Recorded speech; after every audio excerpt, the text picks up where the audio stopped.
Hi everyone, welcome back to my channel. So today I have a very different video for you than I've put on my channel and that I'm used to filming, so I'm pretty excited about it. And this video is going to be all about Satoshi Kon. So I'll try and make this intro quick, but I kind of just wanted to explain what made me want to do a video like this. I watched Paranoia Agent around 2018, I think, when I first started watching anime. I just looked up the best psychological anime, and of course Paranoia Agent was up there. I did not know who Satoshi Kon was, but I really enjoyed Paranoia Agent. It was so different from anything I was used to on normal TV or anime, whatever. So fast forward a couple years when I started getting into manga and deeper into the anime manga community. I heard of Satoshi Kon a lot, and I recognized him from Paranoia Agent, and of course Opus and Perfect Blue were things that were talked about a lot from him. One day I was scrolling through Right Stuff and they had Seraphim and Opus that were on sale, both of Satoshi Kon's manga. He also has Tropics of the Sea, but I do not have that one. So I read those, and definitely I was a fan of Satoshi Kon. I could tell that he's just so different, and definitely the type of things that I love. So just on my own for fun, I kind of researched Satoshi Kon. I wanted to know more about him.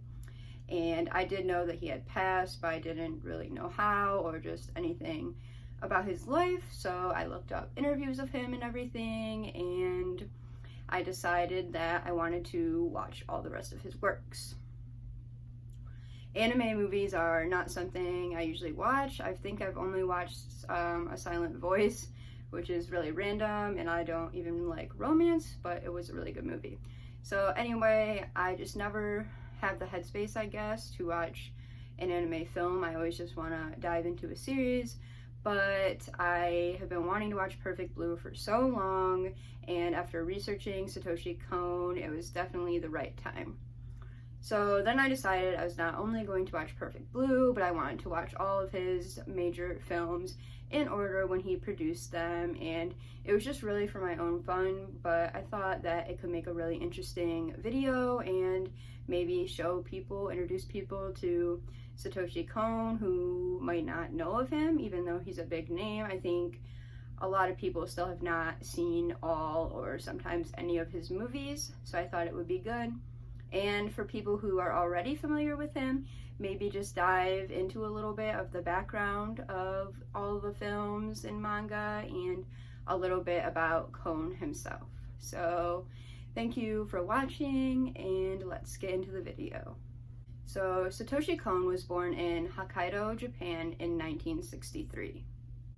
Growing up, he always loved animation and just everything otaku culture. He was always into art, he painted a lot, loved novels, and when asked in high school what he wanted to be when he grew up, he said an animator. Some of his favorite works were Space Battleship Yamato, Future Boy Conan, and Mobile Suit Gundam. After high school, Kon graduated with a graphic design degree from college. He assisted in many screenplays and films, and his favorite focus was the blend between fantasy and reality. An interesting fact that I didn't know was that Satoshi Kon scripted and co-produced the 5th episode of the original run of JoJo's Bizarre Adventure. I didn't even know that JoJo's Bizarre Adventure had an original anime, but 5th episode Satoshi Kon helped produce, which is really cool. So obviously Kon went on to produce many great works, but sadly in 2010 he was diagnosed with pancreatic cancer and told that he had around 6 months to live. He spent most of that time with his family and loved ones and didn't really tell the public about this until he died in August of 2010. After his death, his family released a blog post for all his fans that was really sad, right from Satoshi Kon, where he wrote about how hard this was on him and his family, and he was sad that some of his works he was writing and scripting were not going to be finished, and he would not see them be finished. It is all really sad. I can't imagine. He was only 46 years old, and just knowing that you only have a few months to live and all of these things he was working on, it's just so sad because you can imagine the amazing stuff that he would have produced now. From the post and all of his interviews, it was very clear that Satoshi Kon loved what he was doing. He loved animation and writing and creating these stories that so many people loved and enjoyed. So I hope through this video you guys can enjoy his works or know a little bit more about him and just help spread his work to more viewers because it really deserves to be seen and loved. So I'm first going to talk about Satoshi Kon's manga, that is Seraphim and Opus. So Seraphim, I believe, was the first work that he was working on. He was actually co-writing this with Mamoru Oshii, who made Ghost in the Shell. So Seraphim follows this girl named Sarah, and it is a world where a pandemic is arising and killing everyone off, and they are morphing people's bodies into things they call angels with wings, and they look very creepy. And Seraphim, for some reason, is immune. She just cannot die by anything, including this virus. So the government takes her and they want to investigate her and see why it is that she can survive and see if that can help end this deadly virus. And it also produces illusions of the mind. It was a very interesting read, but it was pretty short. Neither of these manga that he created are finished. Apparently him and Oshii had a lot of arguments. Satoshi Kon was kind of supposed to be just the artist, but he had a lot to say in what he wanted with the story as well, and they just didn't agree on it. So even though it was started a while before he died, they kind of just put it on hiatus and never got back to it, sadly. It ended on a very big cliffhanger, basically right when the story was beginning, so it's unfortunate, but what is in this series is still very good. So Opus is a completely different story. It is just Satoshi Kon, and it has a lot more of the story to it than Seraphim. It also does not have an ending, but I felt kind of actually satisfied with the ending in a weird way. Yeah, the art is amazing, just how he does these really creative panels, as you can see right here. It is about a mangaka who gets sucked into the manga he is creating, and I'm sure that's a really cool concept that all anime and manga fans wish they would be like sucked into their favorite manga or anime world, but it also comes with its challenges. I thought it was really creative how, like, for an example, he wouldn't fully draw some buildings in the background because of time constrictions. So when he went in the world, there was just like half-drawn buildings and half of trees, things like that, which is really funny. The characters are really interesting. And just the whole concept of him being sucked into a manga is interesting, especially the fact that it was not finished, and the fact that it's not finished kind of adds to the eeriness of it because, again, in the mangaka gets sucked in and kind of disappears from the real world, and yeah, it's just really, really interesting. It made me want to see how his mind works and how these films were going to be even more. So if you're more of a manga reader than into anime, I would definitely recommend these. They are still really good reads, and I don't like things where I'm not satisfied with the ending, but these are still really good. And again, with Opus, like, I was pretty satisfied with the ending. I thought it was really, really cool. So just a little preface before I get into the films, I did watch them all in sub. I wanted to see the original work, exactly how Kon designed it to be, and I know from personal experience that dubs are not always good and can ruin the experience, even though these dubs might be good. I'm not sure. And also, as I said before, I did watch them in order as they came out. So without further ado, let's talk about Perfect Blue.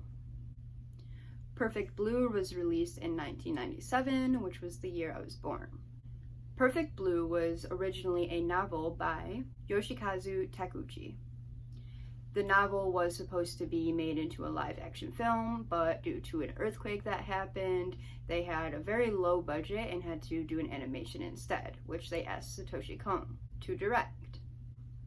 With many time and cost restrictions, Kon was a little rushed, but he still made the story his own and did his best to put his flavor of things on it and didn't really follow how the novel was. The only similarity really was that it was this pop idol who kind of changes career paths and has this inner conflict with herself. The film follows a young pop idol named Mima. She's in a 3-person girl group and kind of decides that she would rather be an actress and that career path would more suit her, as was her managers also wanted her to do that. So she tried this, and throughout the film you can see this very creepy looking guy. He happens to be everywhere she is and is basically stalking her. Mima already has a lot of pressure following a brand new career she's never done, with all of the eyes on her, seeing if she will succeed or not. With all of this stress, she happens upon this website called Mima's Bedroom, and it's basically a website from her to her fans where she writes about everything she did that day. But the thing is that Mima never wrote that and did not tell anyone this information, so obviously she got very scared. The story follows Mima as she is in this new role of a murder film, which is weirdly what is almost happening in her life, as people are getting letters that explode that were sent to her, and a lot of other crazy things happen to people who are associated with her. As I said earlier, it is the perfect mix of blending fantasy and reality, and you really don't know which is which until they tell you. I would be thinking it was a really serious scene and something crazy happened, and it turns out it was just in the movie she was filming, or vice versa. I kinda would play a little game where I would try to guess if it was movie or real, and a lot of times I was wrong, but it was still fun. I personally liked the opening scene. It was like a spin-off of Power Rangers, kind of like an anime version of Power Rangers, which I really liked growing up, so I was pretty happy with that scene. But overall, you would think this would be pretty confusing, and some scenes definitely are, but overall I think Satoshi Kon does a great job of making it into a well-sequenced plot that viewers can definitely follow along to, although it's still not the easiest. In an interview with Kon about this film, he laughed and said that to him it is very easy to follow, but he kind of said it in a joking manner, as he knows that for a lot of people it can be hard to follow. Kon says that he wanted there to be a little confusion for the viewers, and he didn't want to spell everything out. He wanted to leave them guessing a little bit and make people come to their own conclusions, which are what his movies are about. He says that every scene is there for a specific reason, and if you pause it at any point in the scene, you will find something in the background or something that you didn't notice before, which I think is really cool. In the last portion of the interview, Kon is asked if there's a specific message he is meant to show through this film. He just laughed at the camera and said, "A message?" as if saying that like it's not that deep, because some creators or viewers try to make these really deep, intriguing summarizations about things in movies, every little thing, and he kind of laughed it off and just said, "What message? Like, I just made a movie," which I think it's really cool that he's like that. He did say, however, that if he had to think of a message, the message would be losing reality and finding more about yourself and your own psyche and personality through this film. I'm going to be providing links in the description to all of the interviews I mentioned, so you can go watch them for yourself, because it definitely shows off Kon's personality, and I think he's a really funny guy who took his work seriously, but at the same time was able to joke about everything. So the next film we have is Millennium Actress, which was released in 2001. Unlike Perfect Blue, this is a completely original work, and the producer specifically seeked out Satoshi Kon because he wanted a movie that was like Perfect Blue. He was obviously a big fan of Perfect Blue, which is pretty cool. There was a few similarities between Perfect Blue and Millennium Actress, just in the fact that it focused on a female actress, and that famous blend of reality versus fantasy comes into play once again. The very opposite of Perfect Blue, however, is that this is a very feel-good film. It kind of plays off the fact of Mima in the first film, Perfect Blue, having a really rough time and a lot of struggles, to where Chiyoko in Millennium Actress looks upon her career as very heartwarming and enjoys reminiscing.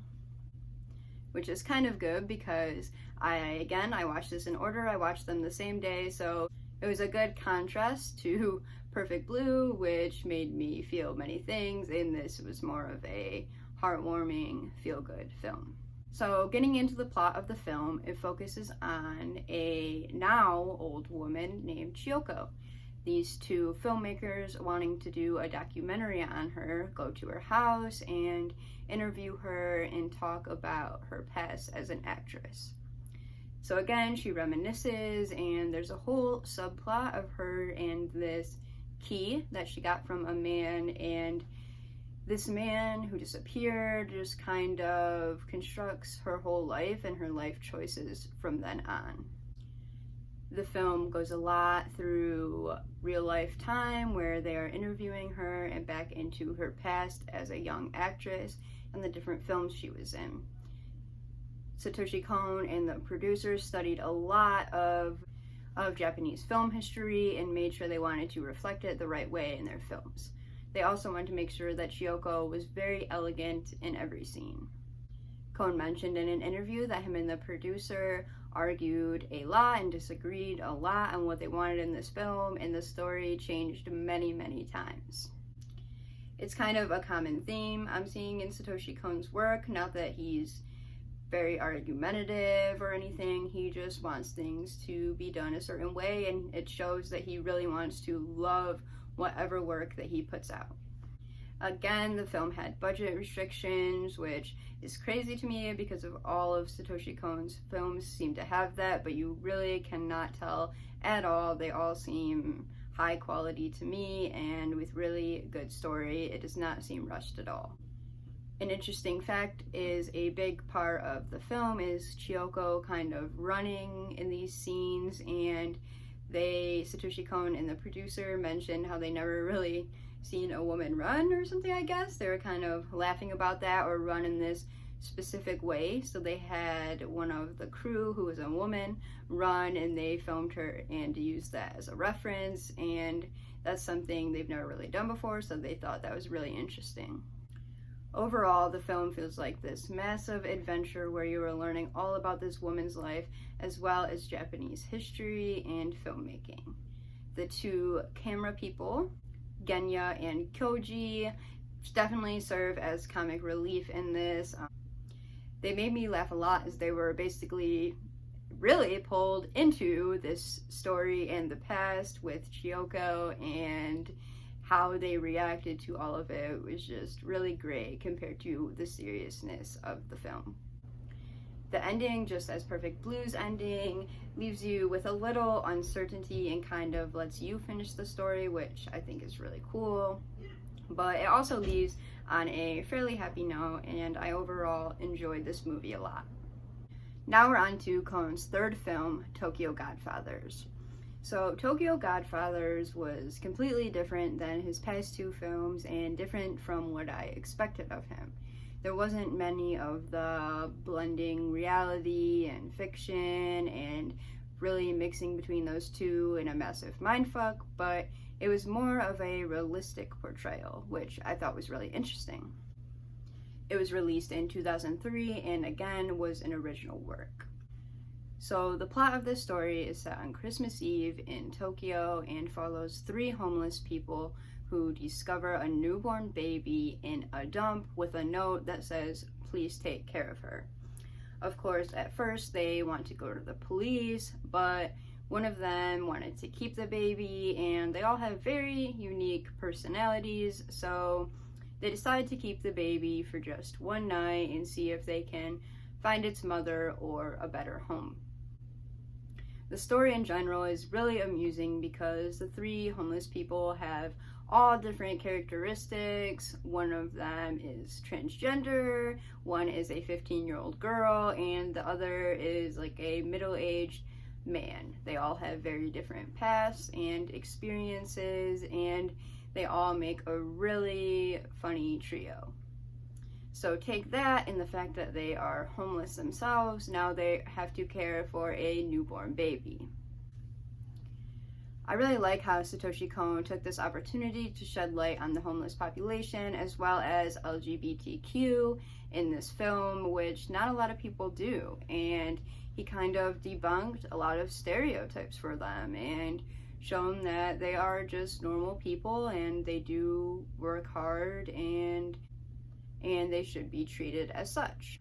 There are some jokes in there following the characters and their situations, but it is very lighthearted way, and the characters themselves do not take the jokes seriously. There are many things that happen in order for these homeless people to continue carrying on for this baby. They need diapers, they need milk, they need a warm place for her because it is the dead of winter and they don't have shelter. So the way they come upon these things is very interesting, and the characters always say that this baby was a baby from God and that God loves this baby because many miraculous and lucky things happen that is not really realistic, but when you look at it in a sense of that God loves this baby and that they are kind of all meant to be together to help each other, then it all makes sense, and it's again an overall heartwarming story. We get to see each of the characters pass and kind of what made them get to the point that they are now and being homeless, as well as how this baby is kind of changing them and making them realize things. There's also a huge plot of the baby and his parents, and that all kind of happens in the end. After a really smooth running process, I would say the ending is pretty chaotic, but in a good way, and I was definitely pleased with this ending. Again, it leaves you questioning a little bit, but for the most part, it's very happy ending, and I definitely felt a sense of satisfaction after finishing this film, and this is one that I would definitely watch again. Next up is Paranoia Agent, which is Satoshi Kon's only anime series. It is 1 season, 13 episodes, and released in 2004. Something I found really interesting was that it premiered on Cartoon Network in 2005 and again on Toonami in 2020, which I did not know about and I definitely would have watched, but I thought it was more of an underground or just not as recognized series, although after hearing that, I guess it's not. The goal was to eventually have it adapted into a film, but that never happened. In an interview with Satoshi Kon, he said that Paranoia Agent was basically all of the ideas that he had in his head that he could not fit into any of his films, so he thought, hey, let's just make it into a series. Paranoia Agent follows this town where there is a kid on roller skates with a bent baseball bat who is going around beating people, sending them to the hospital and making them go crazy. However, no one besides the victims has ever seen this kid. So there's a manhunt for the kid, and it's a lot of people's different story. It doesn't follow one direct story, but the basic premise is that we don't know if the kid is real and he's really beating these people, or if it's all in these people's mind and something else is making them go crazy. And that's what makes Paranoia Agent so good, the fact of paranoia. I remember watching it, 2 episodes that stuck out to me were the ones where a group of 3 people met online with the common fact that they all wanted to commit suicide. So they met up, and the episode goes through them trying to find these ways of committing suicide. The other one that stuck out to me was set in a animation studio, and they were rushed on time and all very stressed out, and the paranoia got to them and made them do crazy things. And it was just an interesting look into how Satoshi Kon kind of used the anime industry and the creation of it, which was really interesting. Kon said he wanted to reflect the feeling that people get when, like, your stomach hurts when you're nervous about doing something, or your mind is just going crazy and you have no clue why. There's no illness for this. It cannot really be cured. It's just this feeling of stress and despair, and you don't know where it's coming from. And I think he does a good job of that in many of his works. That is overall the essence of paranoia itself. It's a really crazy thing, and I think it's really cool that he explored that. In an interview about Paranoia Agent, Satoshi Kon ended the interview by saying, "The kid is," and then he looked right at the camera and just started laughing, because of course he's not going to tell us who the kid is or if he's real or fake. That's kind of the whole point of Paranoia Agent, and again just shows his sense of humor and how he likes to leave his audience guessing and kind of torture us, then leaving us on cliffhangers in his interviews. Now on to Satoshi Kon's latest completed work, Paprika. Paprika was released in 2006. Like Perfect Blue, it was originally a novel by Yasutaka Satsui. I probably pronounced that name very wrong, I'm sorry. But he created this novel about scientists using this dream machine and psychologists to get closer to their clients. They can go inside their dreams, control their dreams, kind of, and then them and the patients can watch it when they're done. Kon and Satsui met at an anime event, and Satsui wanted Kon to take up the work as an animation, because again, due to cost restraints, they could not make it a live action. He said that he really cared about this work and he would not give it to someone that he did not fully trust with this project, and he really trusted Kon. It was ironic because a couple years before this meeting, Kon wanted to adapt the novel. He was a big fan of it, but he thought it would be very difficult to do, which it turns out it was. Paprika is the essence of not knowing reality between fiction. They are in dreams. The dreams can come into the real world. They can control dreams subconsciously while they're awake. So there's a lot going on in this film. And to be honest, it was the most confusing out of all the films I've seen, and that seems to be the general consensus. But the animation was still amazing, and the story was still easy enough to get a general gist of what was going on. Kon took a very different approach to filming this type of film. He was creating storyboards before they even knew the ending, which he said was a really risky thing, and he would never usually recommend doing it. In an interview, he said he just follows his instincts, and although he can't use everything that pops into his mind, when he thinks that something is going to turn out good, then he will just use it because he trusts himself, as he should. He also said that there are two sides to him. There is the mature, normal Satoshi Kon and the hoodlum Satoshi Kon, which he called himself, which is basically where he just goes crazy, lets his mind run, and he does his thing. And he said in Paprika, the hoodlum Satoshi Kon came out a lot. The original author, Satsui, was also very involved in this project.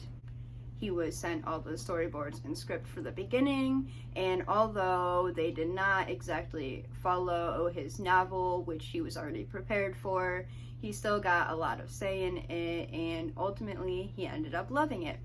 Him and Satoshi Kon also voice acted as two bartenders in the film.